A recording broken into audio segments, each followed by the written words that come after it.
So we give praise and esteem to Abba and Shamahim in the name of Yahushua HaMashiach this day. Shalom, Jay. They go and hit you this John chapter 5, verse 39.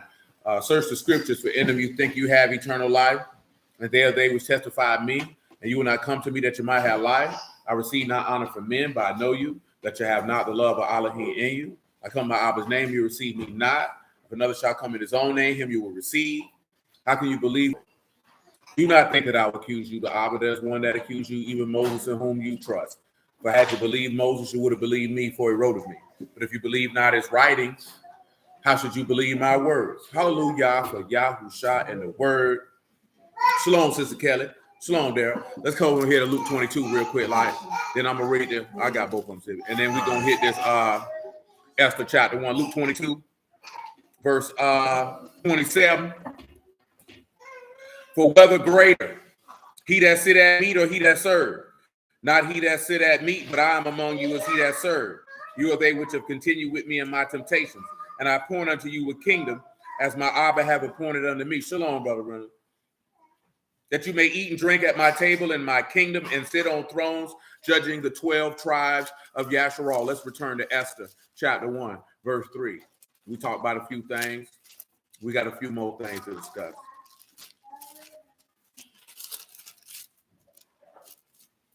Esther chapter 1, verse 3.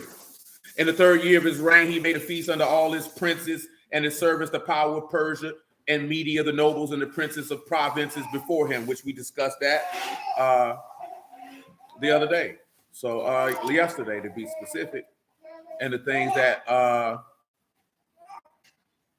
pertain to that. And I got something else to add to it. We'll get it in a minute. Verse 4. When he showed the riches of his esteemed kingdom in the honor of his excellent majesty many days, 180 days, which we discussed that also.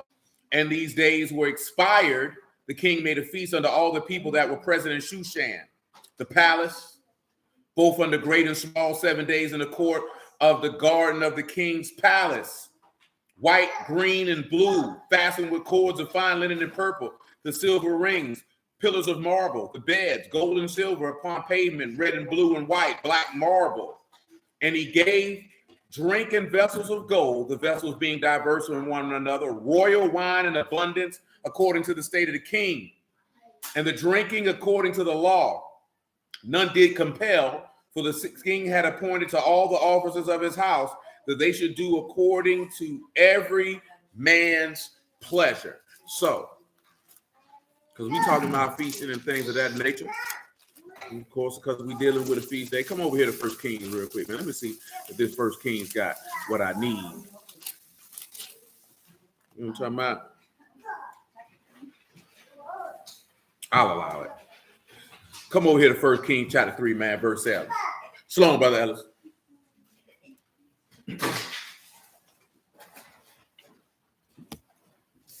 And now, Yahuwah Elohim, you have made your servant king instead of David, my father. Say it like you mean it.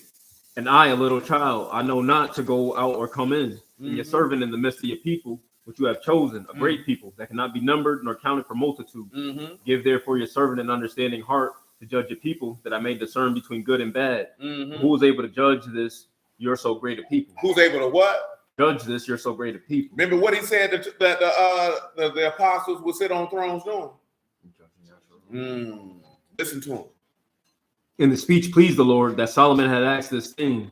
And Elohim said unto him, because you have asked this thing, and not what? Ask for yourself long life. Neither have asked riches for yourself, nor have asked the life of your enemies, but have asked for yourself understanding to discern judgment. You do realize when Yahushua was praying in John 17, he asked for nothing for himself.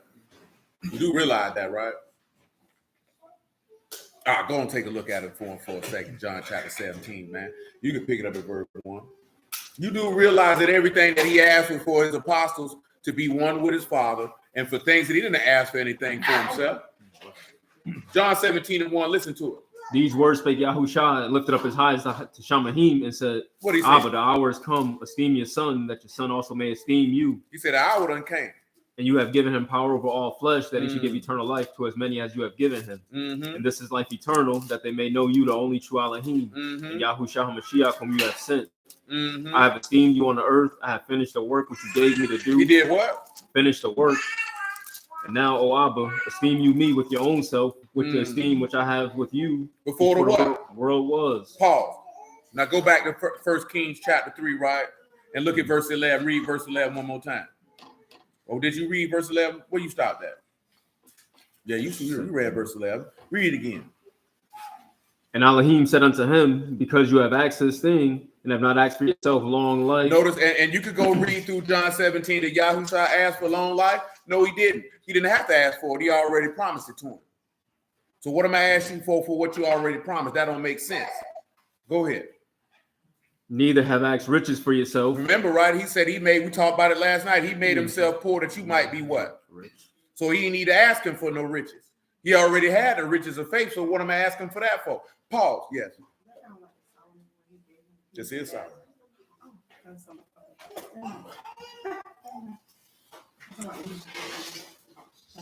We were talking about riches last night, right? Mm-hmm. Shalom said we were talking about riches last night, right? Somebody come on, read Proverbs 13:7 one more time. We read it last night. I'm gonna read it again. There is that make himself rich, yet nothing. That make himself poor, yet have great riches. But a man's ransom is what? Life. His life are his riches, but the poor here not rebuked. A man's ransom is his what? Riches. What was ransom again by definition? Just to refresh people's memory of those who weren't here. Yeah, that's a price of life. Mm-hmm. Give me John 6:39, man, on general principle. So when you turn around and look at it, the riches in Mashiach were in the fact that he was willing to offer himself, that he was willing to give up his life. This is where the riches derive from. This is why the text tell you wisdom cannot be compared to any level of precious stones. Ruby specifically is what's stated in Proverbs 8:11 or 8 and 10, whichever one it was. You know what I'm talking about? And that's why I told you what I told you last night, man. You can't be around here worried about no money. You worry about money, there ain't no true riches. It's a lot of people gonna have money and go straight to hell with it. And when I say hell, I mean the grave. And we talked about that last night. And you don't know who you're gonna leave it to. You don't know if he's gonna be a wise man or a fool. You don't know who you leaving it to. And of course, we went a little deeper with that. And of course, that's why you understand that when Yahushua rose from the dead and left here, that's why he don't give his word to any and everybody. I don't care how many people you see out here preaching. I don't care how many people you see on social media. I don't care how many people you see on YouTube, Clubhouse, wherever you may find them. That don't mean that this man left behind his labors and left his riches and his wealth to them. That don't mean, you know, the only people that a man leave his wealth to, his sons. Talking about his forefathers, you look in this text. The only people that a man leaves his wealth to, I put it to you like this here, right? Abraham. What did the text say about Abraham and all the wealth that he had? He left all the islands. He ain't leaving it to nobody else. So that means if you're not a child of the promise, you ain't getting nothing. That man ain't leaving you nothing. You know what I'm saying? You can sit back and scream, well, Ishmael was his son. I don't give a damn. All the sons of Keturah was his sons too, and they ain't getting nothing. And they ain't getting nothing. You know what I'm talking about? You talking about a gift. See, this is what people want to hang their hat on. Well, they Abraham's kids, so what? And Isaac shall your seed be called. So if you're not born of the promise, he not leaving you nothing. What does the book of Proverbs say? That a man should leave an inheritance to his who? Children. To his son's sons. So guess what the father did? He left an inheritance to his son, who in turn left that inheritance to his sons. How do we know this? Isaiah 59 and 20 on general principle. You can make it verse 17.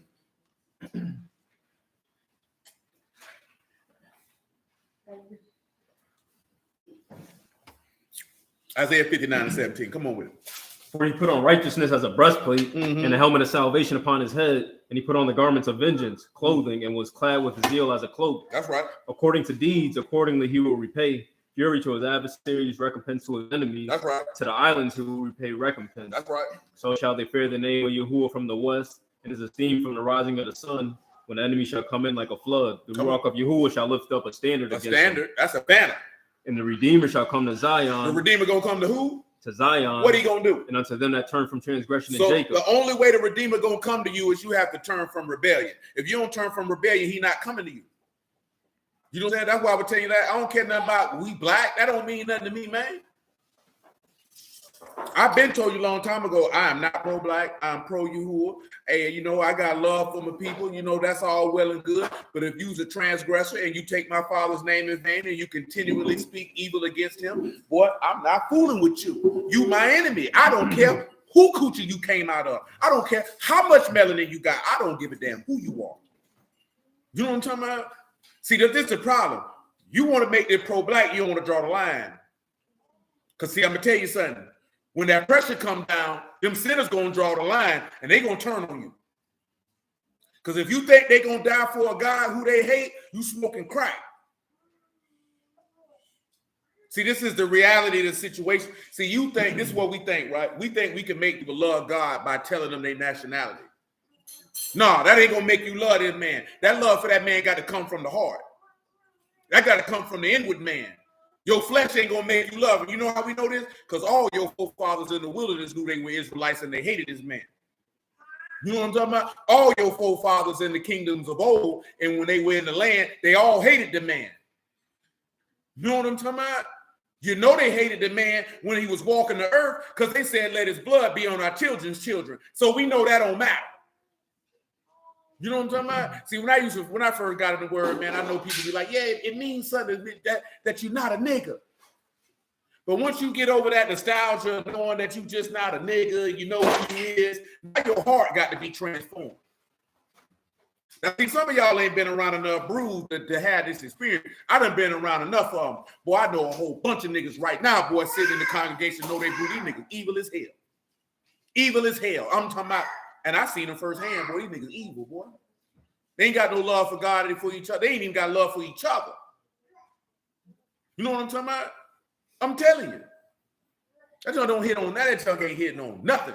You understand me? But you know why we be shocked by that? Because you think, oh, when we find out we Israelites, everybody gonna love each other. Well, you living in la-la land, man. You a grown man or woman. You ain't supposed to be that simple. See, for me, it was different. When I got in the word and I examined the text, I seen some of the same interactions with these people in the word that I seen when I was in the street. So I understood the same concepts of envy, jealousy, rebelliousness, you know what I'm talking about, all that type of stuff, dishonor. Come on, man. You supposed to be in the streets. Niggas ain't supposed to rat it. Niggas tell every day.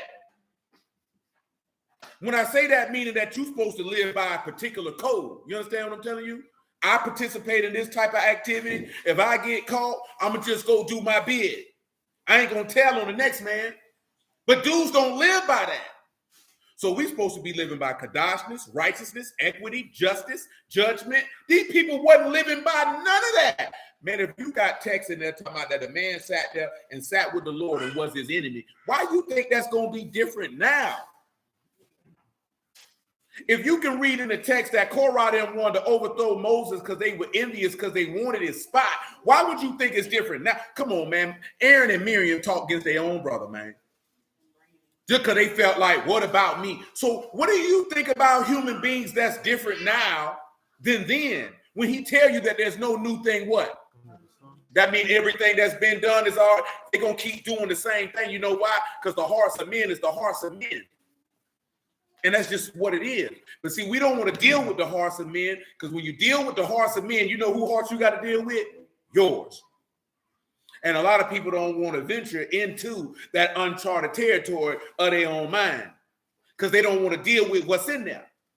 You know what I'm talking about? Because when you deal with what's in there, you're going to have to deal with the evil eyes, the blasphemy, the lasciviousness, the unbelief, the murders, the thefts, the idolatry. You're going to have to deal with all that. So you just rather keep it on the surface and talk about we Israelites. That's what you rather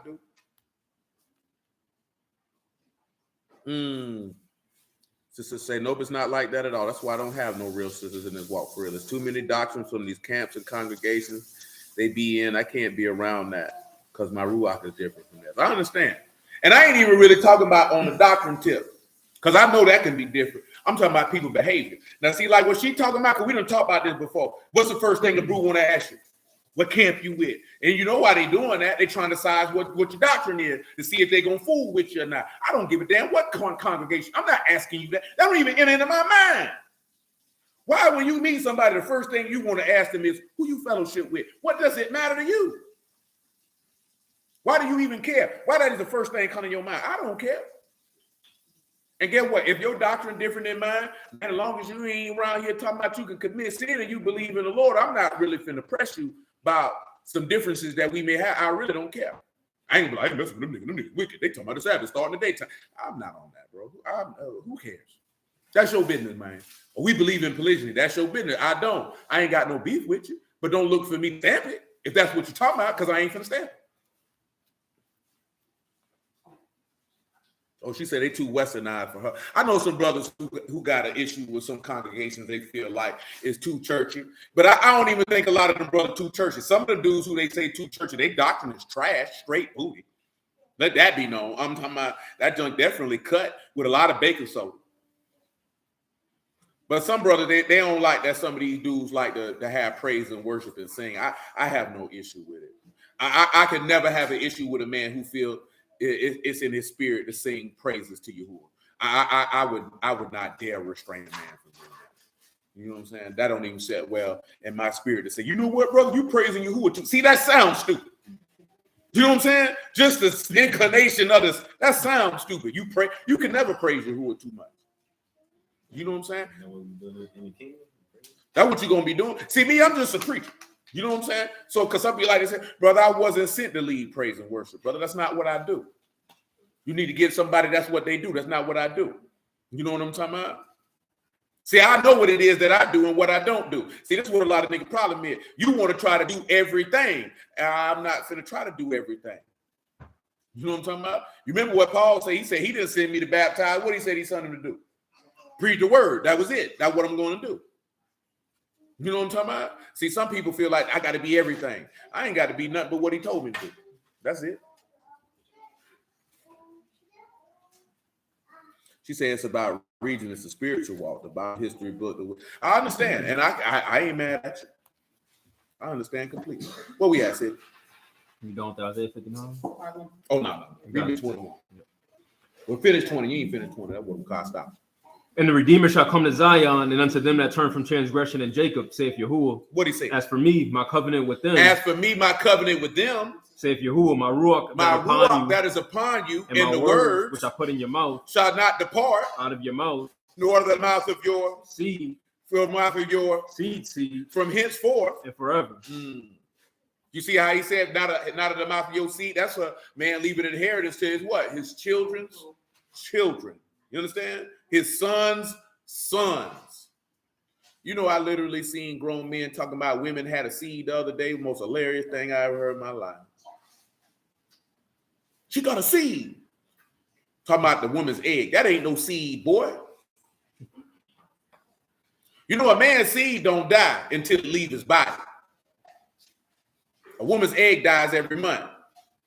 We'd already done went through this one here before, that the woman's womb is symbolic of a man's heart. You know what I'm talking about? And how a man's heart fights against the word or fights against the seed, because a woman's womb fights against the seed when you release it into her uterus. Shalom, Brother Shaw. And I don't even understand how people don't know that. You got grown people that don't know when you release your seed in a woman's uterus, that her body literally fights to reject your seed. Just like the man's heart, the carnal nature of man literally fights to reject the word. It literally does that.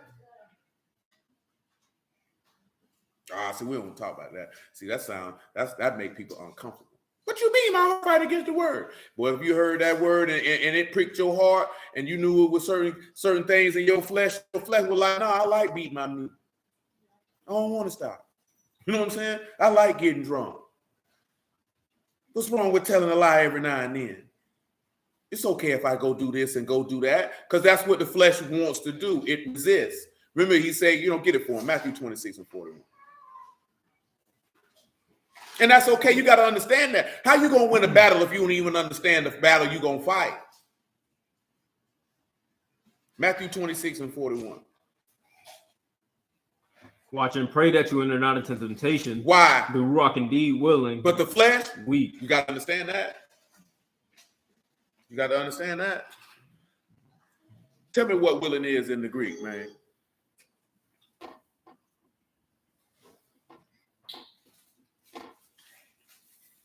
That's sineis, that's weak and firm or feeble. So he said, that's what it says. The Ruach is willing. Say the Ruach is feeble. That's unfortunate.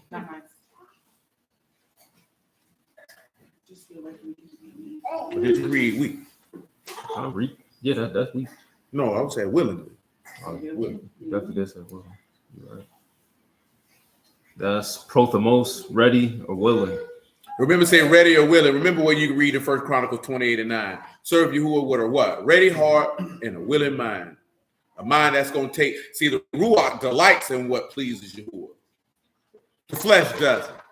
That's why you have to put the flesh off if you're going to sit down and eat and drink at his table. That's what people don't really understand, because that's the difficult part that has to be done. You have to put the flesh off. See, you want to serve Yahuwah and keep the flesh on and say, I'm going to walk in the spirit. No, you have to put the flesh off. Got to put it completely off. How do we know this? Because when he went in the grave, he put the flesh off. Because the flesh will not allow you to do what it is that you need to do. And if you think that you can be in between both, you're lying to yourself. You know what I'm saying? And that's going to be a problem you're going to have to sort out. You lying to yourself. You're going to have to put the flesh completely off. You know what I'm saying? You're going to have to change your clothes. Don't you know it say that in Songs of Solomon? I've taken my coat off. How should I put it back on? You know what I'm saying? If you done took the flesh off, what you putting that back on for? That don't make sense. It don't make sense, because you're going to have a conflict, because your flesh is going to fight against the word. He told you that. Paul did. It's not subject to the law of Elohim, neither indeed can be. You can't be carnal and spiritual at the same time. That's not how that works. You have to be either or. See how you got to be hot or cold? Can't be lukewarm. See, you want to be a mix. Ain't no mix. Nigga, go mix some cake mix. You can't mix flesh and spirit. They don't mix. How do we know that? That's why they got put out that garden.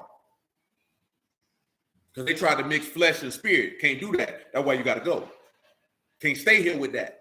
You know what I'm talking about? You can't have no carnal mind and live forever. Because now if you got a carnal mind, you ain't subject to the law of God. Because remember, right, the tree of life is representative of the fruits of the spirit, which is going to produce what? Things against such there is no law, which means there's nothing wrong with it. How you have something that you can do what's nothing wrong with it, but you got a mind that's going to go against what ain't wrong? That don't even make common sense. That don't even make sense. You're not going to be able to do that. That's going to be disorder, dysfunction, wickedness, and things of the sort. Come on back over here to 1 Kings chapter 3, verse 11. What you talking about, Otis? You do that mixed drink a little while ago. Yeah, you can't make no drink. That's why he tell you don't mix no drinks. See, a lot of people talk about you got on mixed garments. I'm gonna show you how simple niggas is. Niggas say you got on mixed garments because you got on polyester and cotton. Do you know niggas don't even know that polyester is not even a man-made product? That's synthetic. I got on polyester right now. This is a polyester shirt, 100%. This does not, you cannot go in the ground and plant polyester. You can't do it. You know what I'm talking about? But you know what he really referring to? What he told you not to mix as far as garments is concerned. Wool and linen. Now, what's the difference between wool and linen? No, I'm talking about the literal.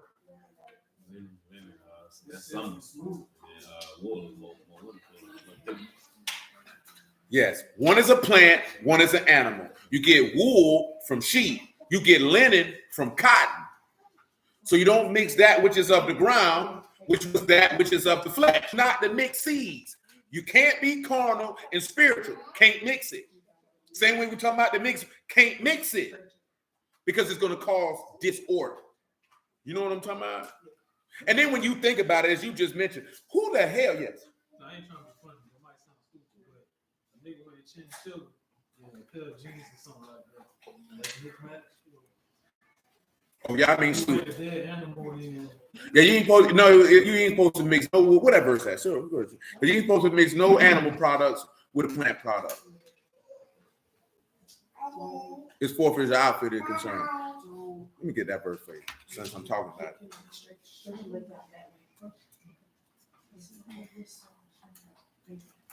That boy messing with you, man? You messing with your brother, little Bible study? Yeah, you messing with a little Bible study. Let me find the verse what I want. I think it's in Deuteronomy.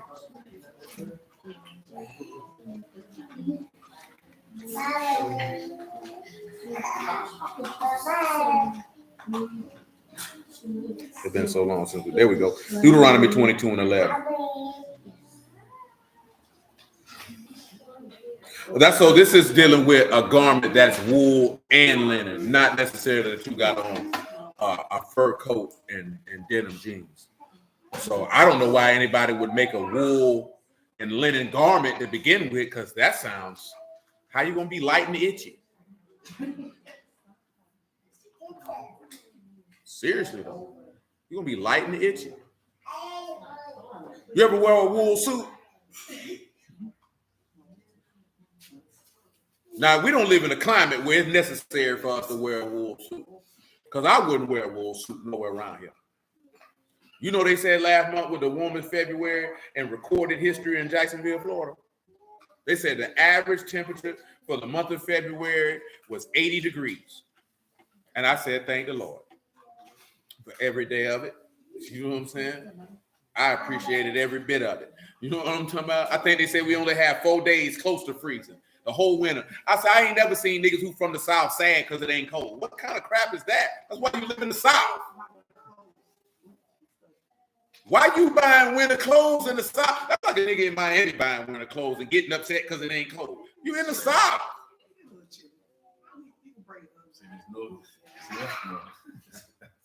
Chilly in Miami. What's chilly? 65 degrees? Man, they ain't been cold here since the 80s and 90s. Man, it stopped being cold here 2004. You know what I'm saying? I'm talking about straight up and down. See, y'all don't know, but boy, when I was a kid, boy, it was cold here regularly. I'm talking about brick. Like, yeah, you actually needed winter clothes because it was brick all the time. A full length to the kneecap Jordan jacket, boy, and I got use out of it too. Oh yeah, you talking about December, January, February, brick.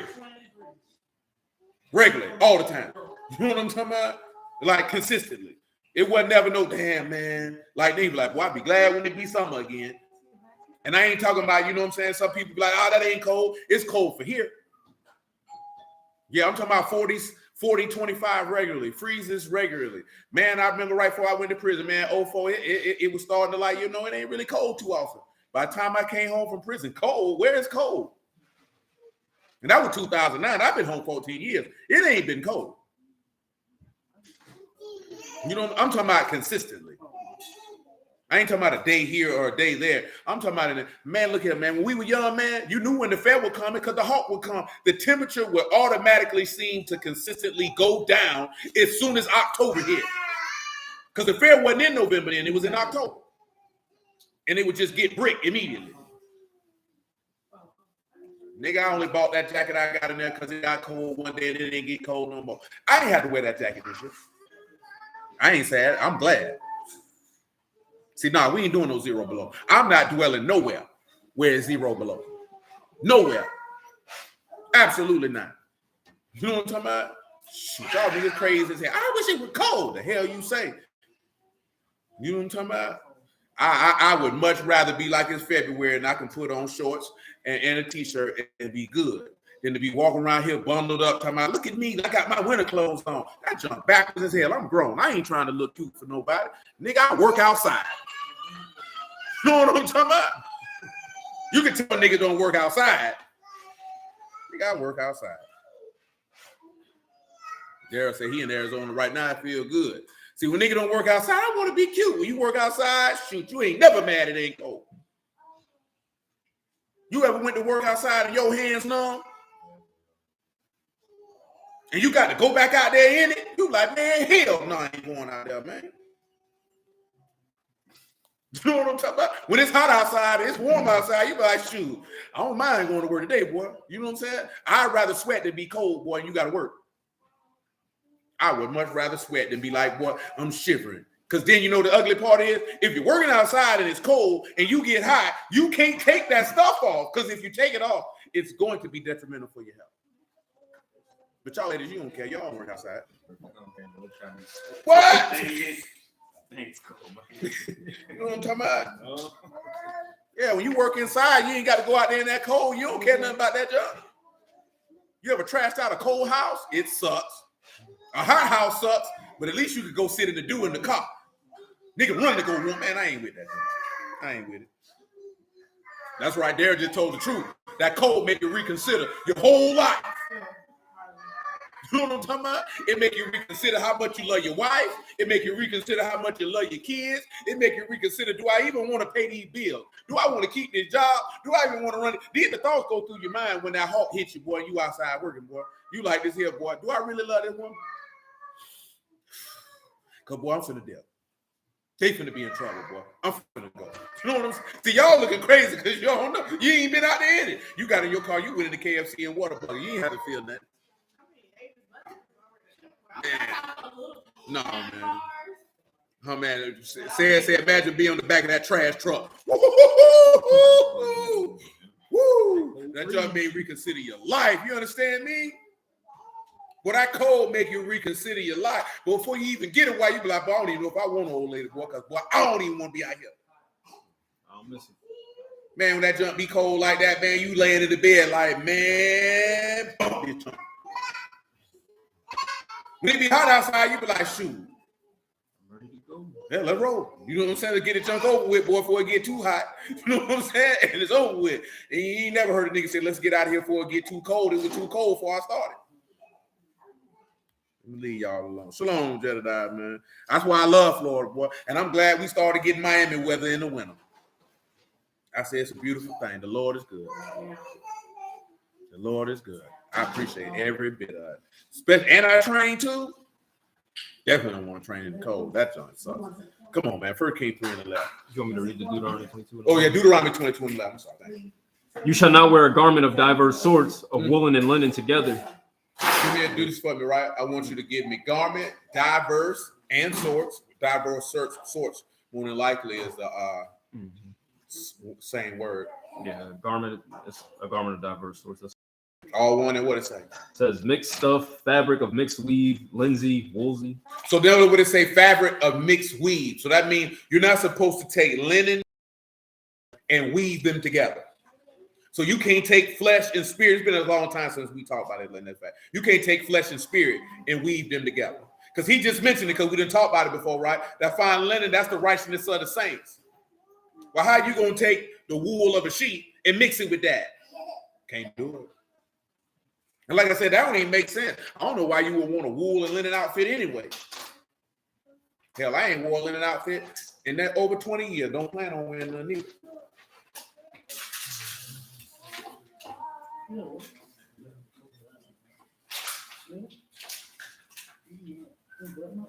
I had a linen shirt I wore to court, man. Nigga stole my joint out of court. How ugly bastard. You know what I'm saying? That's what I was supposed to wear during the trial, man. Nigga stole it, man. All about the business. No, for real though, bro. I had told him it was a linen Hilfiger shirt, man. It was navy blue, white stripe. Nigga stole my joint out of the courthouse. They had to give me another shirt. Cause you know when you go to trial, if you locked up already, they don't have you go to trial with shackles on or inmate jumpsuit. You know what I'm saying? You're gonna be in regular clothes, and if you got people, you can have your clothes brought to you. You know what I'm talking about? So yeah, when I went to trial, I had clothes brought to me, and they stole my stuff, man. You know what I'm saying? Yeah. They ain't gonna let you go to trial like they said. It's prejudicial to the jury. You know what I'm saying? You're gonna automatically be considered to be guilty if you sitting in there with a jail jumpsuit on, shackled from hand to foot. That's right, and that's the same thing Lil Johnny said, Sis Kelly. She said, two different seasons. Wool is for winter and linen is for summer. Boy, if you wearing wool in Florida heat, boy, I know you smoke crack. Because anybody I ever seen with wool on, they was on drugs. In the summertime? Well, yeah, they was on drugs. Come on. 1 Kings 3:9, I ain't even being found dead shit. And Elohim said unto him, because you have asked this thing, and have not asked for yourself long life, neither have asked riches for yourself, nor have asked for the life of your enemies. Remember when Yahushua was on that stake, what he said? Abba what? He didn't ask for the life of his enemies. Go ahead. But ask for yourself understanding to discern judgment. Behold, I have done according to your words. Yahushua did the same thing when he said, give me the esteem that I had with you before the world war. Remember what he said in John chapter 5, the fathers have committed all judgment into the son's hand because he is the son of Adam. Go ahead. I have given you a wise and understanding heart, so that there was none like you before you. Neither after you shall any arise like unto you. Behold, so that there shall not be any among the kings like unto you all your days. Did he say that you say Solomon was great and a greater than Solomon is here? Ain't that what he said? And I referenced to John 17 for a reason. Did Yahushua ask for riches and honor? No, he didn't. But because he made himself poor, he gave him them riches since he didn't ask for it. And since he didn't ask for the honor and esteem, every time the people try to honor him, what the Lord did, said esteemed Father. But when he rose from the dead and he said all hail, what the men did? They bowed. Continue. And if you will walk in my ways to keep my statutes and my commandments, as your father David did walk, then I will lengthen your days. Listen to him. And Solomon awoke, and behold, it was a what? A dream. Give him dream by definition. Somebody in there with your hand. Colom, a dream. Give me the character for it.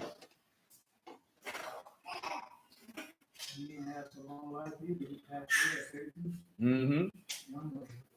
That's a young man. You talking about the other day, see, talking about that middle age. I'm like, I'm already middle aged. I've been told you that. Got Kot Lamad, meme. I don't know what that last one is.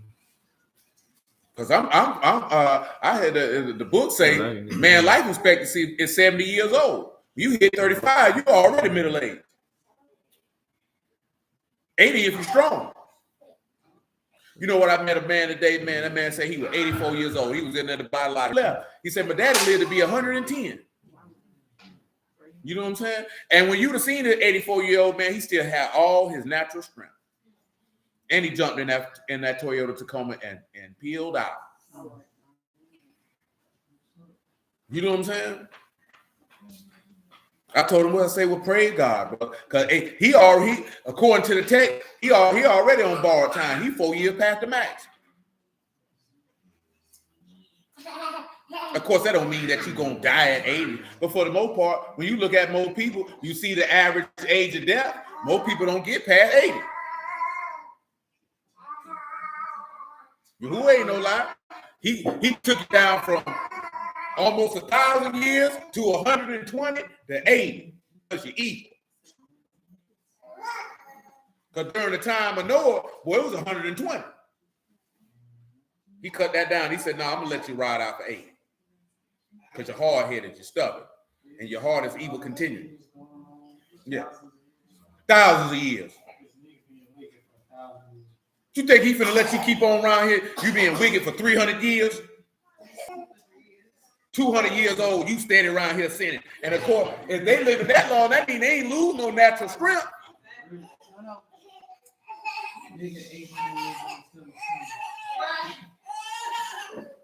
You got a 400-year-old man still lusting. Boy, your wife just as old as you.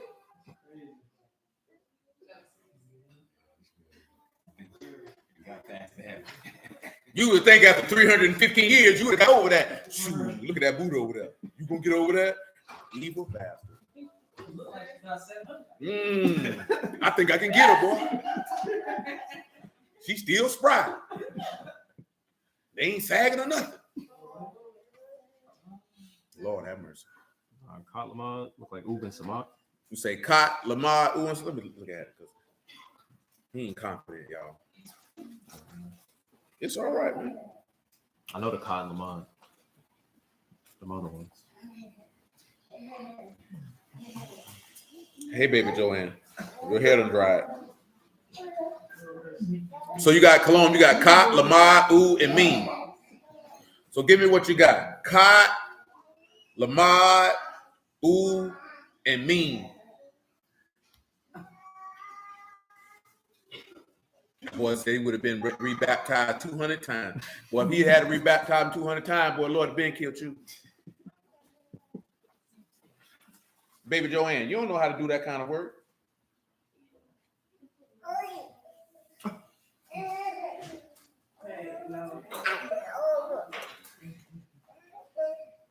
Kot, Lamai, U, and Meme. You've been separated to the shepherd and secured unto the blood.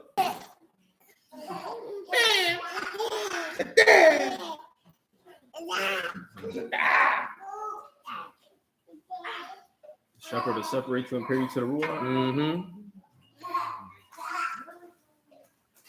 Cause it don't matter how old you is, right? He said you think somebody hit 250, you think you would have learned to stop because it's a heart issue.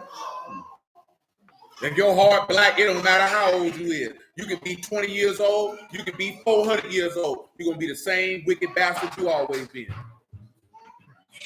That's why he told you to make a new heart and a new spirit, and that's what nobody wants to do. See, we could get on these apps and we could get on the street and we could sit around and we could argue all these doctrines all day long. But when you go to pressing these boys talking about making a new heart, a new spirit, don't nobody want to talk. When you go to talk about, hey, man, you're going to have to be born again, don't nobody want to talk. When you go to talk about, boy, you got to put off that flesh and put on the mind of God, don't nobody want to talk. That's how you know these people just running their mouth. That's how you know these people don't really believe the word. That's how you know these people faking and flogging. Y'all supposed to be able to. Let me tell you something. Let me just ask y'all this. I ain't said this in a long time, right? And I ain't gonna say this for some of y'all, because some of y'all wasn't in the street. But for those of y'all who was in the street, you knew when somebody was faking and flogging. How the hell niggas getting the word and now all of a sudden you can't tell a niggas faking and flogging no more? Now you can't peep game who ain't really about what they talking about. Like, how you can't peep all that out? How this stuff a shock to you? You got a bunch of grown men. I ain't gonna tell you no lie. I was telling Sid this other day, right? You got grown men who get on Clubhouse, right? And be on here all day arguing. See, I ain't even talking about the arguing part. Boy, you can't be getting no coochie. Because ain't nowhere in the world no grown man is on his phone all day long, boy. You know what I'm saying? Arguing with people he ain't never met. Then how you getting money? And these niggas say they got kids. How your kids getting taught? Let me tell you something real, man. How is anybody really on the word for real and niggas talking about defend your doctrine? That's what you on?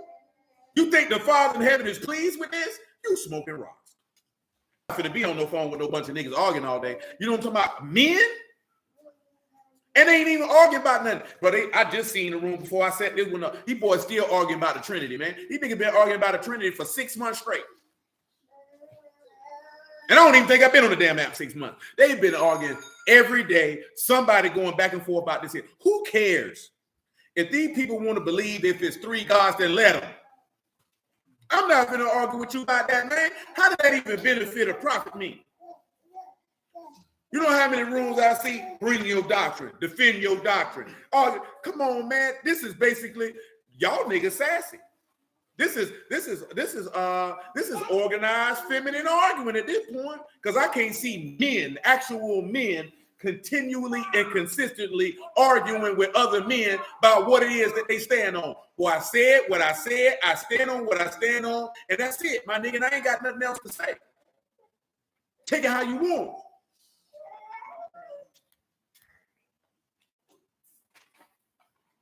I can understand that, Jedediah. Oh, yeah, I'm good on that. Oh, that's right. Yeah, Gino definitely like to get on a good debate. You ain't never lie about that, Jedediah.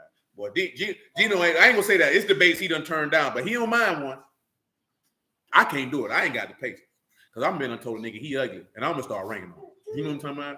You're stupid, your shoes dusty, all type of. I ain't got time for this. Come on, man. He said he came to wealth. This is verse 15 of 1 Kings.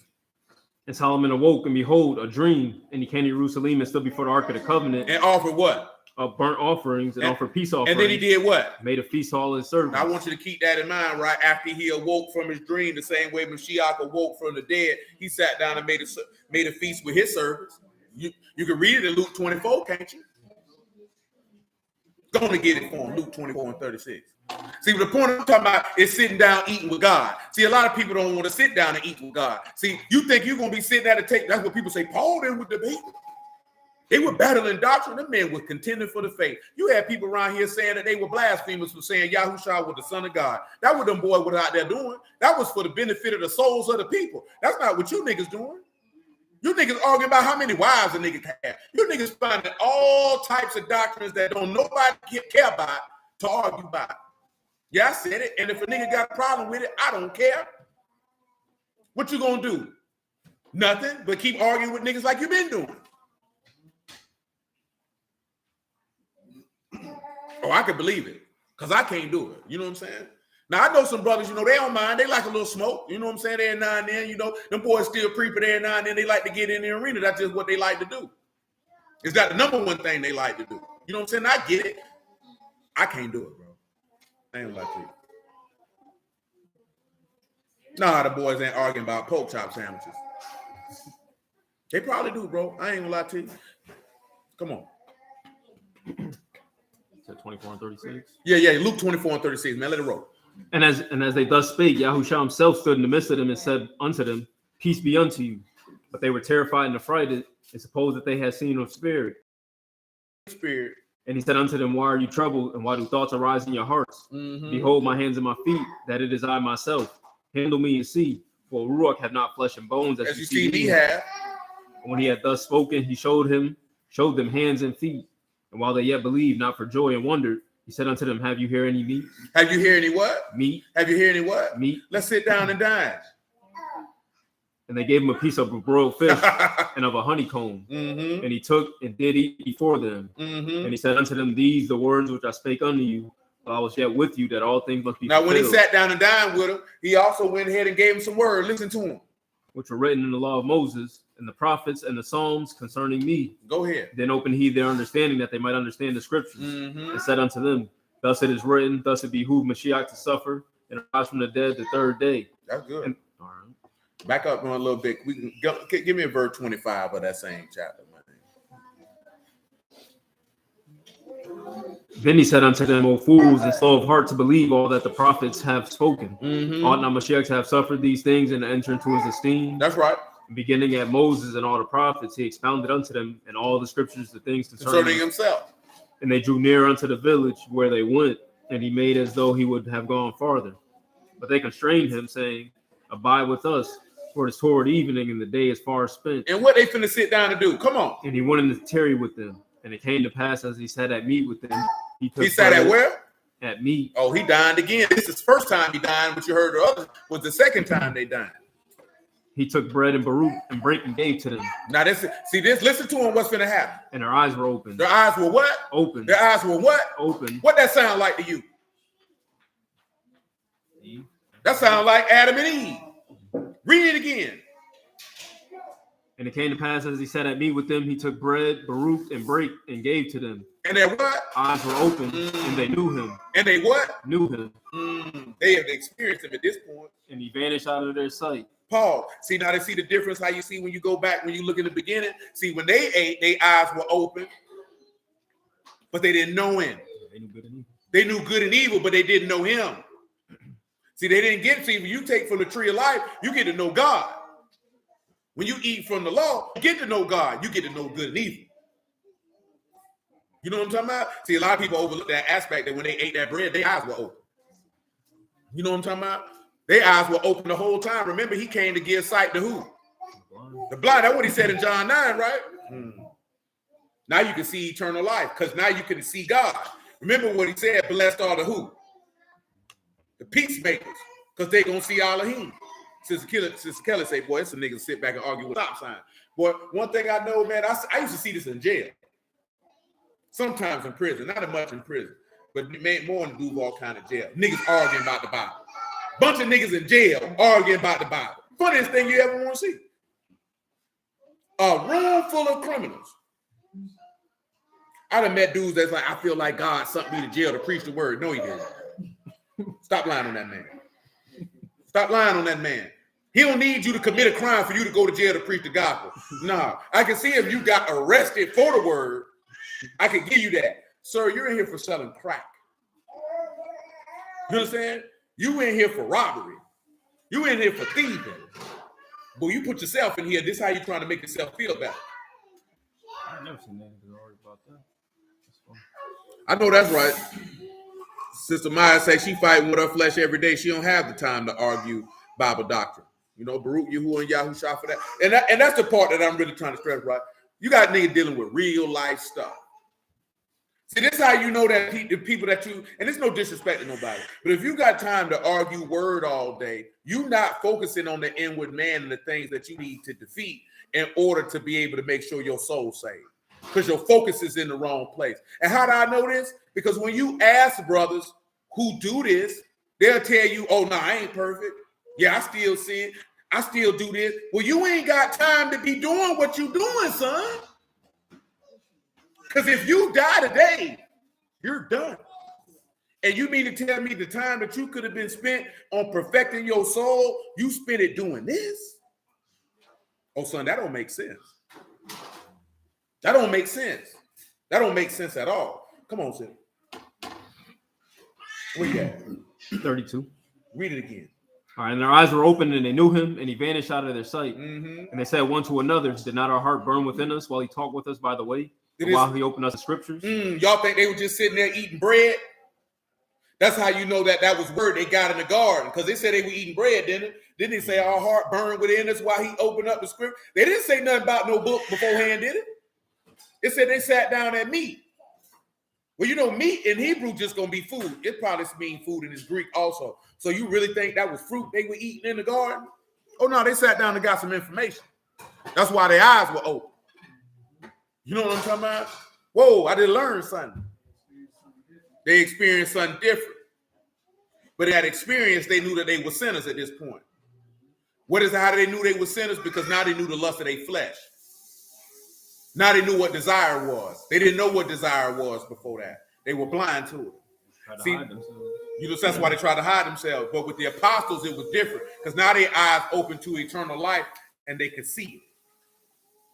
I've experienced it. I know my maker. He said, Kadash Abba, they have not known you, but the world, he said, but I have known you. See, I'm focusing on all this for two reasons. One, when they sat down and ate with him, their eyes were open so they could experience God. The second time he sat down with them, he showed them, he gave them the everlasting words of life by giving them the word of faith of his testimony.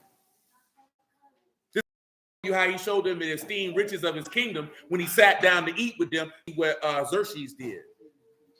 Which is why we're supposed to have that desire to sit down. And of course, you've seen this with Solomon having a dream, and you would say, I'm going to give you riches, honor, and esteem. He awake from his dream, and then he sit down and make a feast with his servants. Yahushua went in the grave. He get riches, honor, and esteem for going in the grave. When he come out, let me sit down, let me have a feast with my servants. And let me expound unto them this wisdom that he's given me. It's the same thing, because you got to understand, what is it that you value? What is important to you? See, you have to look yourself in the mirror. What is it that you want out of the word? What is it you need to do to get it? And by the grace of Elohim, how long will it take you to get it? See, if you don't even know what you want out the word, then how are you even going to get what you're looking for? See, most of us look, I want a kingdom.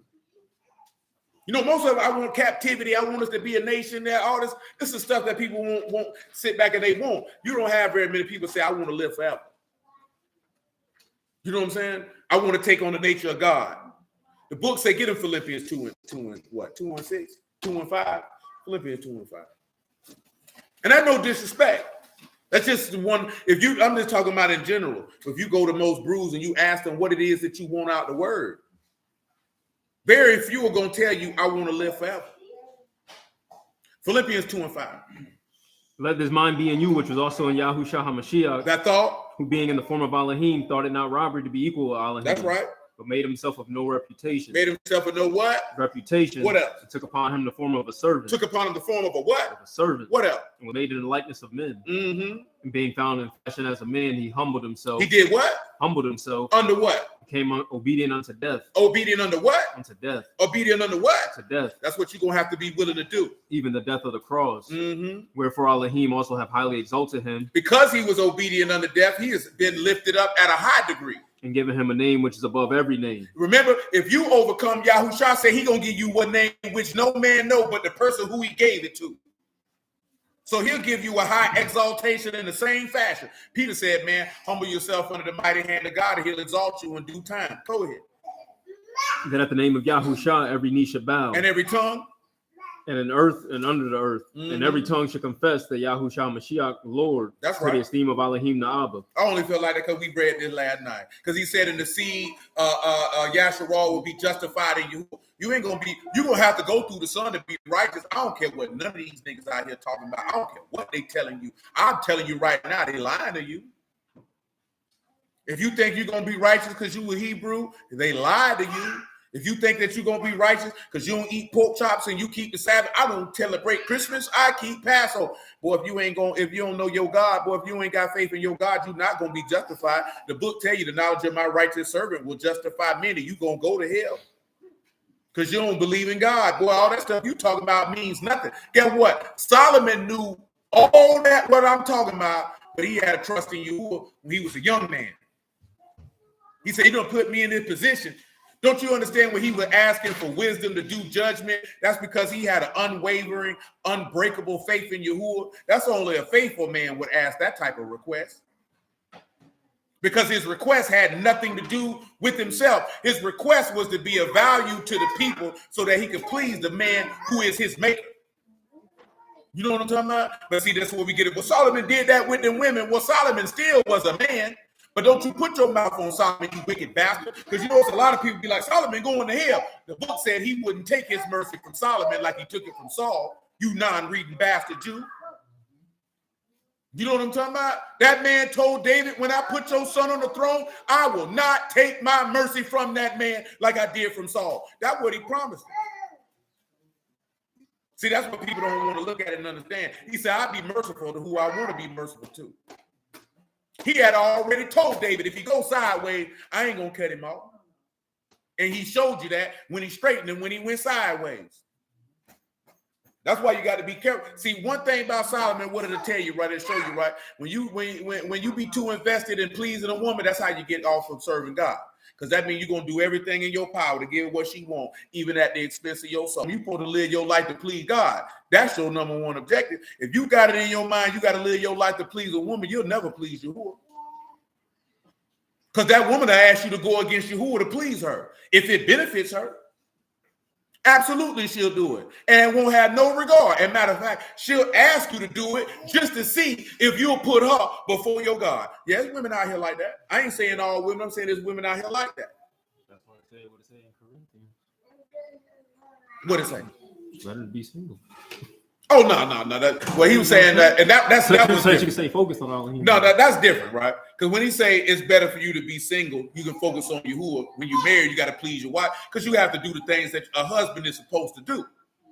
You know what I'm talking about? And what a wife is supposed to do. What I'm talking about is somebody asking you, like it's a verse in Proverbs where it says, if a man, try to get somebody off the path, you digging a ditch for yourself. There are some people who will approach you knowing that this is the way that you live your life and seek to entice you to see if you'll put them before your God. You know what I'm talking about? See, that's a little different from pleasing your husband. See, I'm not talking about, hey, man, your wife needs you to do this, that, that. No, we ain't talking about that. I'm talking about this woman know full well. Yeah, let me see if he gonna break the word for me. Because you have some women that even still the book say, the Father, Mashiach, man and the woman, you have women walking this earth that want to be in front of Father. Remember, he told you that in Proverbs 7. No, I understand, but I'm just telling you people like that. Male and female. Look at, you ain't even got to be in an intimate relationship with them. Well, you got friends and family that do that. You got jobs that'll do that. I be seeing brothers like this here, man, good brother was just talking about how, some people be having, the document to take to their job. Well, I ain't taking nothing. If I was working a regular job, I ain't taking nothing. I ain't writing no paperwork, no nothing. Boy, I'm looking you dead in your face. Hey, man, I don't do that, bro. I don't work on no Sabbaths, and I got to keep these feast days, and this is what it is. I ain't bringing nothing. And if you got a problem with it, do what you got to do. Do what you got to do. You got to fire me, do what you got to do. I ain't knocking brothers who do. I ain't mad at them. If that's the recourse you feel you need to take, and that's what he put in your mind to do, by all means do it. I ain't doing nothing. You know what I'm talking about? Because I don't give a damn. Well, I'm a man first, boy. I ain't gotta come. You gotta honor it, man. Look here, nigga. I said what I said, and one thing I know about my Father in heaven, boy, the man say don't take no thought for your life. So you better believe if I took a stand for His word, not to violate it and turn down money for Him, I know full well I get that on the back end. I ain't worried about that. You know what I'm saying? I ain't worried about that. That's the least of my concerns. You mean to tell me that if I went against man for Yahuwah, that Yahuwah is not going to compensate me for standing for Him? Well, you don't believe the word then. Boy, I'm going to stand for the Lord, but I don't care about none of that. I don't care about none of that. I remember I would have got a job washing dishes at the ale house when I first got out of prison. And I had told Buddy first quarter, I can't work on no Friday night. How you going to tell me what day you ain't going to work? The same I just told you. And if it's a problem, nigga, I ain't got to do it. Because I told you what it is, and I'm telling you first quarter. I ain't springing it on you later. You know what I'm saying? This ain't non-negotiable. I'm not mentioning it like, well, if you could, hey, man, I ain't doing it. He's like, what? Nigga, you heard what I said. I said what I said. I meant what I said, and I'll stand on that. Do what you got to do. Man, sometimes, man, you got to let your nuts hang and be a doggone man, and stop being a pussy all your life and look these white folks in the face and tell them what it is and what it ain't and stand on the word. Man, Yahuwah is faithful. Stop worrying about what these men going to do. These people can't do to you nothing that the Lord don't allow. They can't do nothing to you. What you worry about them people for? Nigga around here scared about a job. Oh, I'm going to feed my family. Yahuwah feeding your family, you unbelieving bastard. You a little fake. Shut your mouth and stop being a coward. That be the problem. Man, you can't tell, bro. Look at other people that came and told me before. Man, you can't tell people not to work on the side. I can't tell you nothing. I tell you what the words say, and I can tell you what I'm going to do. Because, boy, before I put my wife and kids before Yahuwah, that raggedy heifer can go, and the bastard church can go too. Because they got to be bastards if you think I'm going to put them before Yahuwah. You got to be crazy. You a coward. You ain't no man. Now you got to look your son in the face and say, I sacrificed my obedience and faith to Yahuwah for a debt note. Now look at it. My daddy a buster. Your son got to live the rest of his day knowing my daddy a buster, knowing my daddy compromised for Mr. Charlie. But you sitting in here doing like them old niggas used to do back in the day, smiling at the white man job, come back home talking about how you hate him. See, I ain't doing none of that. I'm not compromising my manhood for nothing and no one. I definitely not finna compromise my salvation for it. Man, bump that junk, man. Be a man. If you stand on the word, then stand on it. Don't this man say he liking anybody who hear his word to do him as a man who built his house on the rock. So that means no matter what come your way, that house ain't gonna fall. What you scared of?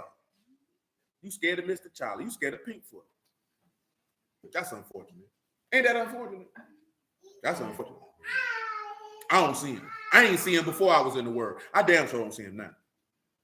I don't see no. Look at, I done had businesses call, man, we got a job for you. It's on Saturday. Well, shoot, you better call somebody else. I don't care how much money you offer. I don't care what you talking about. That just don't even enter into my mind. Like, dang, I wish I could go get that money. Man, I don't want that money, man. You know what I'm saying? Man, when Friday go to rolling in, that's the last thing I'm thinking about is, dang, I could have went and got this money tomorrow. I was never intending to go do it in the first place. So the end of my mind, all the end of my mind is what my big homie told me, man, when I first started hustling, man. When them smokers used to come to you, man, you missed all that money. Man, my big homie say, nigga, did you ever see it? He was like, nah. He said, you can't miss what you never had, son. I say, boy, show you right. I ain't never see the $100. I ain't never get the $100. If you told me it was $10,000 worth of crack got sold over here, I ain't never seen it. How am I miss it? That's what you tell your children when you hear them all when they get around there and they go to dealing with them little hot behind children talking about they been hunching. Man, you can't miss what you ain't never had. You know what I'm talking about? You can't miss what you ain't never had. See, you go to missing something when you done had it. Why you think the people can't stop smoking rocks? Why you think these sinners can't stop sinning? That's why the concept of not sinning is so foreign, because they ain't never had a time in their life where sin didn't have rule over them. Give me Genesis 4 and 5, man.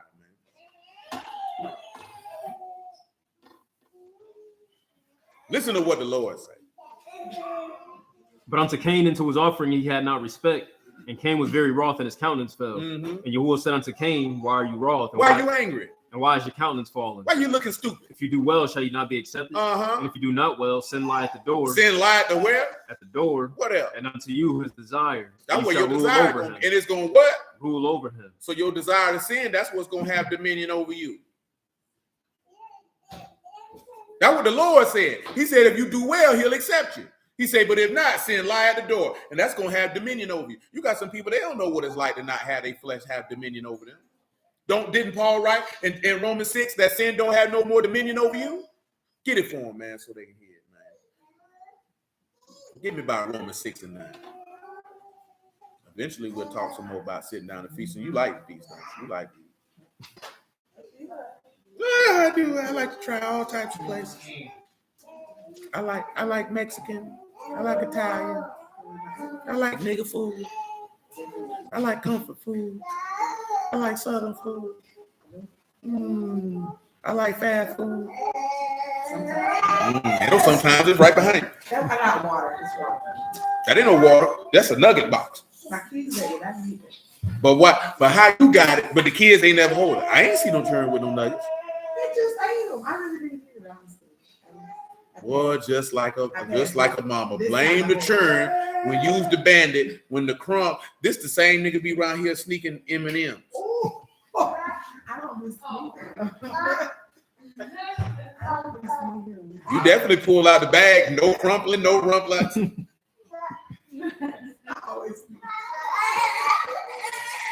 Just the other day, you told me, don't tell him I got him. Chocolate all on your nose. All on your nose. Come on, man. Knowing that Mashiach being raised from the dead died no more, death have no more dominion over him. What don't have no dominion over him? Death. Listen to him. For in that he died unto sin once, but in that he lived unto Elohim. Listen. Likewise reckon you also sin, therefore reign in your mortal body, that you should obey it in the love thereof. Neither yield you your members instruments of unrighteousness unto sin, but yield yourselves unto Elohim, as those that are alive from the dead. That's good. That's good. That's good. Come over here to Esther, man. Back to Esther, man. Come over here to Esther chapter 2 for me. I want you to come over here to Esther chapter 2, man. I want you to give me verse 11. Esther 2 and 11. And Mordecai walked every day before the court of the woman's house to know how Esther did and what should become of her. Now, when every maid's turn was come to go into King Xerxes. After that, she had been 12 months. You know Xerxes, don't you? You seen 300? According to the manner of the woman, so were the days of the purification, the purifying of the woman. Then thus came every maiden unto the king, whatsoever she desired was given her to go with her out of the house of the woman unto the king's house. In the evening she went, and on the morrow she returned into the second house of the woman, to the custody of Shagash, the king's chamberlain, which kept the concubines. She came in unto the king no more, except the king delighted in her, and that she were called by name. The king did what? Called her by name. No, he did what? He delighted in her. And he called her by name. I didn't want y'all to keep that in mind. Continue. Now, when the turn of Esther, the daughter of Abihail, the uncle of Mordecai, who had taken her for his daughter, was come to go unto the king, she required nothing. But with Haggai, the king's chamberlain, the keeper of the woman, appointed. And Esther obtained favor in the sight of all them that looked upon her. So Esther was taken. I just want you to remember that, because we're going, he said that in the sight of the nations, Yasharal will obtain favor with everyone that looks upon her. Continue. So Esther was taken unto King Xerxes into his house royal in the 10th month. Into his house in the 10th month, which is the month Tebeth, in the 7th year of his reign. And the king loved Esther above all the women. She obtained mercy and favor. Tell him what Esther means, which the name is Adasa. Tell him what it means. That is star. Star. Why is a star important, Doris? You a star? What she do for a living?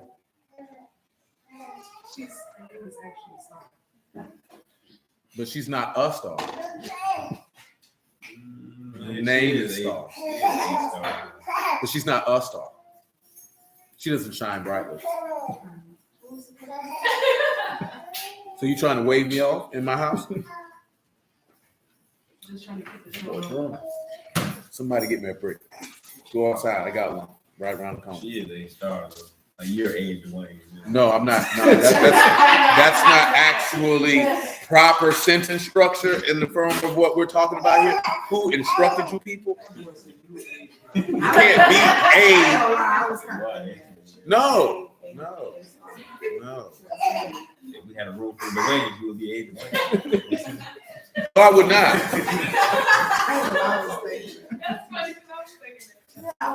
All you niggas been instructed on. Your sister is named Star, but she's not a star.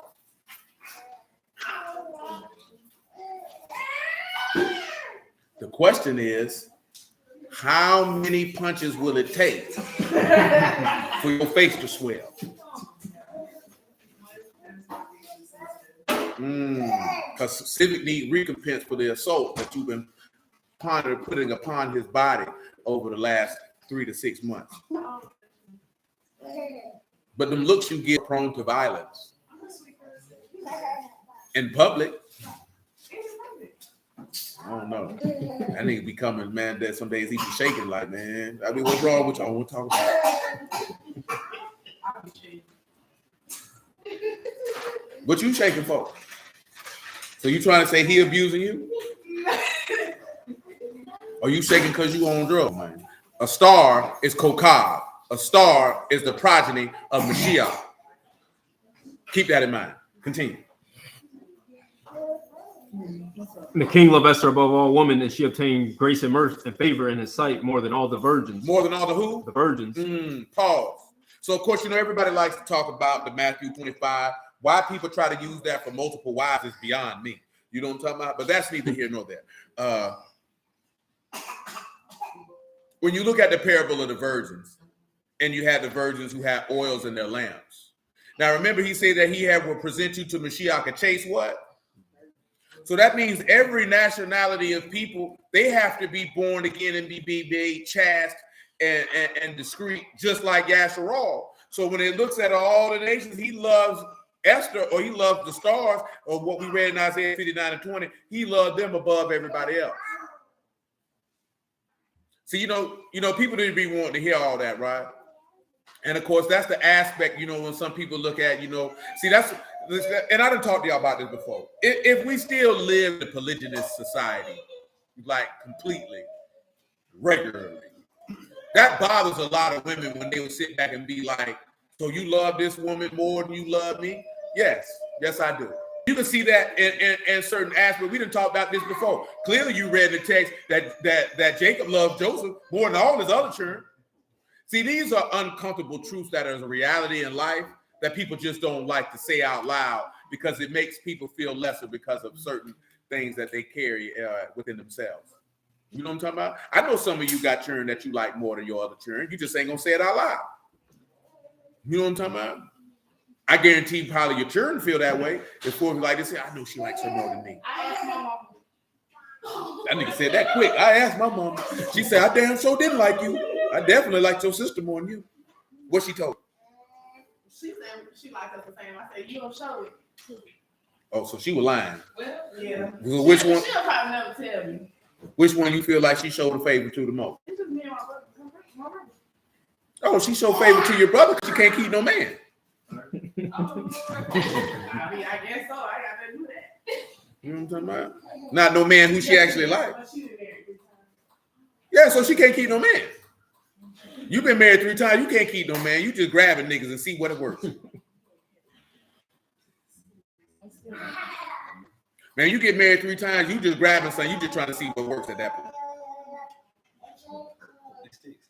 She said she never gave up on finding love. That was her reason for marrying over and over. So that's I'm finding what stick. Because see, that's just that is definitely I am not a good spouse talk. You had love with your first husband. You just didn't want to do the work to foster it. Yeah. And that nigga hate his life. Cause he with a woman who been married 2 times before. He old, he ain't going nowhere. That nigga like bumping, I'm here now. You know what I'm talking about? Just ride it out. I ain't got to talk to him. I ain't never had no conversation with him. I already know what's going on. That nigga like, damn. Look at it. She like, yeah. I already know. Man, when you married to a woman who's a ball buster, look at man, you like this here. Oh, Lord. What have I done? At this point in his life, he like, what's the point of leaving? It's the end of it's boy to men. It's the end of the road. Ain't no sense in trying to get back on the highway. I'm trying to tell you, man. It sounds humorous, but I'm telling you, it's the same with cliche here. Say the same thing. Like I said, I ain't never sat and talked with a stepdad, but I knew full well. That man said he would rather die than go home. There ain't no exaggeration. This man said he was ready to go to the upper room.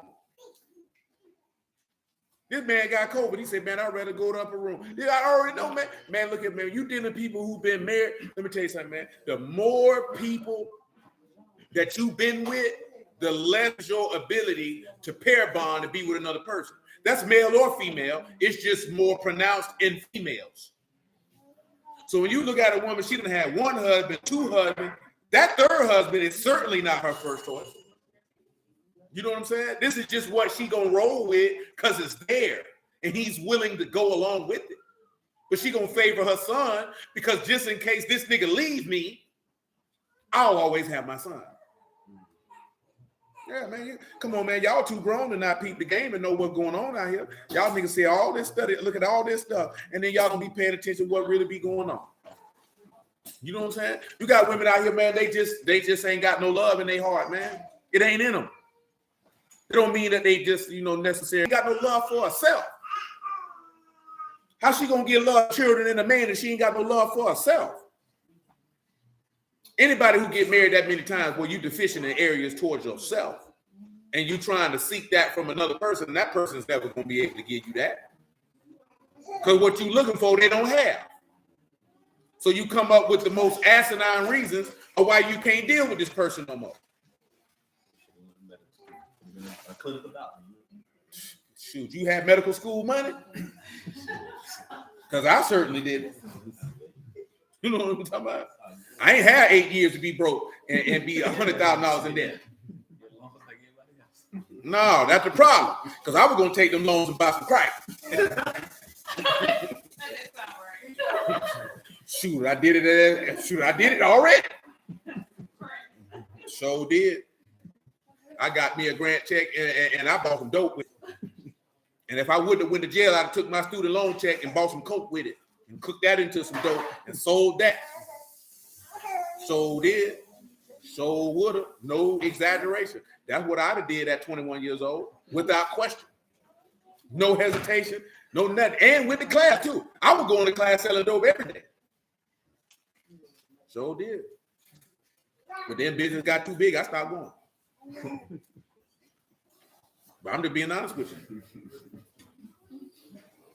I ain't gonna lie to you. But yeah, man, you had to sit back and pay attention to that. And shoot, I wouldn't have known that in school, man. I learned that through a course of living, paying attention, hearing people tell their story. You know what they know. They tell you what a wise man do. At least that's what my big homie told me when I was young. He said, you ain't got to learn from your own mistakes. He said, learn from the mistakes of other people so you don't got to go through that. I ain't never been one of them people to be like, I gotta figure this out myself. The hell you say? You know what I'm talking about? I'm gonna see what you did, and I'm gonna make sure I don't do what you did if I face with that same life situation. I ain't never been one of them people. I gotta learn on my own. I gotta go through it myself. Hell no. He done already went through that, so I don't have to. I don't see the point of recreating the mistakes of other people just to say I learned that on my own. You learned it by watching them or listening to what they told you they went through. You just learned it. You got to be a special type of stupid to want to learn it yourself when a nigga just told you. Did I say his mom struggled with drugs and had a deep past and couldn't stay with the same man, married twice and almost a third. Yeah, see, that's a lack of love, man. Then the core, I'm telling you, man, the more men a woman done been with, it is very, very difficult for her to be able to link with one dude. You know what I'm talking about? Very, very difficult. But that's a whole other conversation. I just seen people arguing about why women body count matter. It doesn't matter for the reasons that the average dude be talking about. It matters for more emotional and psychological reasons, of course, for how it affects her and her interaction with you as a man. It also shows you how she values herself. It shows you her decision making. You know what I'm talking about? And a whole host of other things that you should be weighing more than just, oh, she had sex with 20 dudes. I definitely heard a woman say she was in a long-term relationship and that broke, and next thing you know, she had sex with 70 men. I'm like, well, good Lord, you ain't even 30. What you been doing? She said 70 plus, because she said she don't know what the number is now because she ain't talked to the girl in a while. You know what I'm saying? And she says she's in a committed relationship right now. There's no way she's going to be able to be committed to that man, and you've had relations with 70 different people. It's not going to work. It's the fact that you have forged a particular type of bond in some form or fashion with another human being. And now you're going to try to be committed and dedicated to one particular person that it's going to be very difficult for you to do. Very, very difficult for you to do. And then it just goes to show that you don't value your body at all. At all. You know what I'm talking about? Because 70 men, that's ridiculous. That's just outright ridiculous. That means you just going places and seeing a man and be like, you look good, let's have sex. You know how hard you got to work to have sex with 70 men? That's a lot. That's a lot of random men to be having. You don't know these men, because I don't even know 70 people. I'm talking about on an intimate level, like 70 people, and you have relations with somebody, that's about as intimate as it gets. Yeah, that means you didn't even know his name. Hell, he didn't know your name. That joint funny, but it ain't. What you talking about? What? What you at?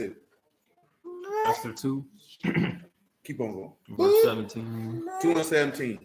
And the king loved Esther above all the women, and she obtained mercy and favor in his sight more than all the virgins, so that he set the royal crown upon her head and made a queen instead of Vashti. Then the king made a great feast unto all his princes and servants. He made a what? A feast. Even? Esther's feast. And he made a release? To the provinces and gave gifts according to the state of the king. Tell him what state means.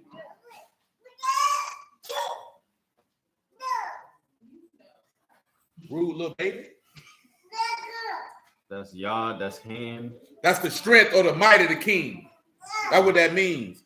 See, he said this is Esther's feast. Tell him what a release to the province is. Tell him what a release is. It is a day of rest, holy day, giving of rest. A day of what? A permission of rest. This is a day of rest. What does it sound like to y'all? That's what that sounds like. Give me Revelation 19 and man, give me verse. Shoot, give me one, man. I don't care. Noah, why you crawling? Cause you about 13 and a half. That nigga looked at you like, why is you doing this? Now, all jokes aside, though, and I mentioned it, you know what I'm saying? Mentioning that, though, right? But you know that the level of, I told you this the other day, a few weeks back. You know, that sex liberation and all that stuff is detrimental to the minds of the people. It's detrimental to the minds of the people. Look what this dude just said. They taught you to be disrespected. No, see, this is nigga saying, I told a dude earlier, right? Dudes told me, like, what you arguing with a woman? No, they taught you to be disrespected. No, you're going to get disrespected. You keep arguing with this heifer. I'm not going to argue with this heifer. See, that's a nigga who was raised by a woman. I know a man ain't taught you that. I know ain't no man taught you to argue with no woman. You know how we know that? Because the Lord told you not to argue with dudes. What he told you to do? Dust your feet off. What you read when Paul say that men started to blaspheme of that perfect way? He slid. What he said, leave them alone. They blind leaders of the blind. These niggas goofy as hell. They got fat giants between their legs, boy. Because I'm not going to sit back and argue with no woman, bro. Not me. For what? And you arguing with women you ain't even sleeping with. What you look like arguing with a woman you ain't even tasted the sweet nectar of her loving mind. So you extra goofy. He ain't got no wife. Can't have no woman at the house arguing with women on the internet. Nigga, I said what I said and I'm gone. Not going back and forth with you. I'm going to prove her. I'm going to show her. I ain't showing this whole nothing. The hell I look like. Pick all day. Nigga, I ain't finna argue with no men. I ain't arguing with nobody. No, I got it. You good. Man, I'm quick to tell the nigga. But you done been in there. That nigga mind be ready to go. I be like, bro, you got it, bro. I'm good, bro. I'm not finna argue with you. It ain't got nothing to do with you. I'm not arguing with you. Then I already told you, man. I been home and told me, but if you know what you talking about, what you look like going back and forth with this nigga for? If you already know you right, what you look like arguing with this nigga for? You the done it.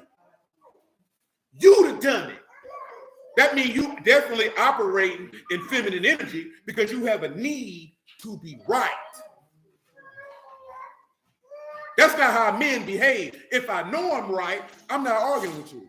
For what? I ain't got to prove nothing to you. I'm a grown man. The hell I look like. You know what I'm talking about? Man, we don't stop right there for now, man. Because we got time tomorrow. Y'all willing, we coming back tomorrow. You know what I'm saying? We still got more to talk about as fourth ass, and I'll leave y'all to think on these. The white, green, and the blue. The fine linen. Oh, I need you to read Revelation 19. I'm sorry. The fine linen and purple and the silver rings. We're going to talk about them drinking in them vessels, and we're going to talk about how they drank according to the law. So I want you to ponder on, especially on that they drank according to the law. Revelation 19. And after these things, I heard a great voice of much people in Shamahim saying, Hallelujah, salvation and esteem and honor and power unto the Lord our Elohim. Mm-hmm. For true and righteous his judgments. That's for right. He have judged the great whore which did corrupt the earth. That's with right. Her fornication and have avenged the blood of his servants at her right. hand. And again they said, Hallelujah, and her smoke rose up. Say it right. That's just how it is in Greek. And the 24 elders and the 4 beasts fell down and worshipped Elohim that sat on the throne, saying, Amen, Hallelujah. And a voice came out of the throne saying, Praise our Elohim. That's right. All you his servants and you that fear him, both small and great. And I heard it as it were the voice of a great multitude, and as the voice of many waters, as the voice of a mighty thundering, saying, Hallelujah, for the Lord Elohim, omnipotent reign. Let us be glad and rejoice and give honor to him, for the marriage of the Lamb is come. The marriage of the who? Of the Lamb. The marriage of the who? The Lamb. Is what? It's come. Go and his wife had made herself ready. She made herself what? Ready. See, that's what you're seeing with Esther, that she was making herself ready. Come on. And to her was granted that she should be arrayed in fine linen. Fine what? Linen. Fine what? Linen. Clean. And white. The fine linen is the righteousness of saints. Now, I want you to understand, right? He gave gifts according to the strength and power of the king. And he also made rest in all the places. Y'all willing, we're going to deal with that because that's the back end of talking about tabernacles. Just be patient with us if the Lord allow. We'll be back tomorrow with it. Hallelujah for Yahushua and word. I appreciate y'all coming through this evening. Y'all willing, we're going to keep on down. Praise you indeed, brethren. Y'all willing, we're going to be back around this corner on tomorrow, man, regular time, 8 o'clock. You know what I'm talking about? And keep on talking about what we're talking about in this Esther as it pertains to, amen, Brother Jedediah, as it pertains to the feasting and the things that pertain to that and our desire to sit down and feast with the living Elohim. Oh, amen, sister, amen. So that's what we got. Of course, we need to talk about some stuff in Exodus 24 with them sitting down and eating. We just focus on the aspect. Of course, we sprinkle some other things in there when the sprinkling need to get sprinkled. But I bless y'all at the house Elohim in the name of Yahushua, man. Yahuwah willing, man, till on tomorrow, man. We're going to make it do what it do. Clubhouse, I appreciate y'all, but it's time to chew.